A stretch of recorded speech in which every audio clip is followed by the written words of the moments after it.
Good morning, students. Let's begin the third chapter of social science, and the title is Movements of the Earth. In ancient times, people believed that the earth was stationary and heavenly bodies moved around it. Nicholas Copernicus, a Polish astronomer, first said that the earth spins on its own axis and moves around the sun. Thus, the earth has two types of movements: rotation and revolution. First one, rotation. The movement of the earth on its own axis is called rotation, and the earth takes about 24 hours or 1 day to complete one rotation. It rotates from west to east. Due to this, we see that the sun rises in the east and sets in the west. See, in this diagram, we can see that the rotation of the earth causes days and nights. Due to its spherical shape, only half of the earth receives light from the sun at a particular time. This half has day, and the other half, which is turned away from the sun, is in darkness and has night. Let us understand the formation of day and night through an activity.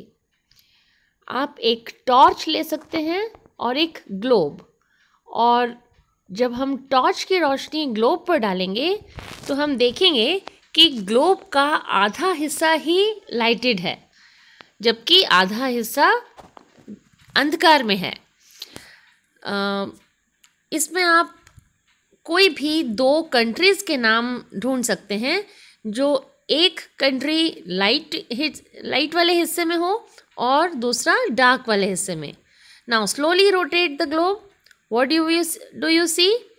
You will see that the countries which were in the lighted part have now moved into the darkness, and the countries which were in the dark already have now moved towards the light. So this shows that as the earth rotates, all places have day and night, but at different times. Now the next movement is revolution. While rotating on its axis, the earth also revolves around the sun. This movement is called revolution. The earth revolves along a fixed path called orbit. The orbit is oval in shape. It takes the earth about 365 days or 1 year to complete one revolution. And it occurs the formation of seasons. See, the revolution of the earth causes 4 seasons: summer, autumn, winter and spring. This diagram shows the revolution of the earth and the change of seasons. See, look at position 2. At this position, the North Pole is tilted towards the sun and the northern hemisphere gets more sunlight. आप देख रहे हैं जो ये अर्थ के बीच में से जो रेड लाइन जा रही है, ये सन की ओर झुकी हुई है. इसका मतलब अर्थ सन की ओर झुकी हुई है और ऊपर का हिस्सा जो नॉर्दर्न हेमिस्फीयर कहलाता है, वो सनलाइट वहाँ पर ज़्यादा पड़ रही है. Therefore it is summer in this hemisphere, and due to this days are longer than the nights. And during this time the south pole is tilted away from the sun. South pole sun से दूर हो गया है, and southern hemisphere gets less sunlight. Therefore it is winter in this hemisphere, and due to this the days are shorter than the nights.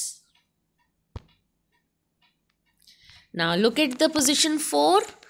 The south pole is tilted towards the sun and southern hemisphere gets more sunlight. Therefore it has summer, and during this time the north pole is tilted away from the sun. So the northern hemisphere gets less sunlight, therefore it is winter in this hemisphere. Now look at position 1 and 3. When the sun is in these positions, the sun rays fall directly on the equator. As a result, the length of the days and nights become the same throughout the world. It is neither very hot nor very cold in both the hemisphere. So the northern hemisphere has spring in position 1 and autumn in position 3, and southern hemisphere has autumn in position 1 and spring in position 3. So that's all in this chapter. I hope you better understand all these concepts. Thank you.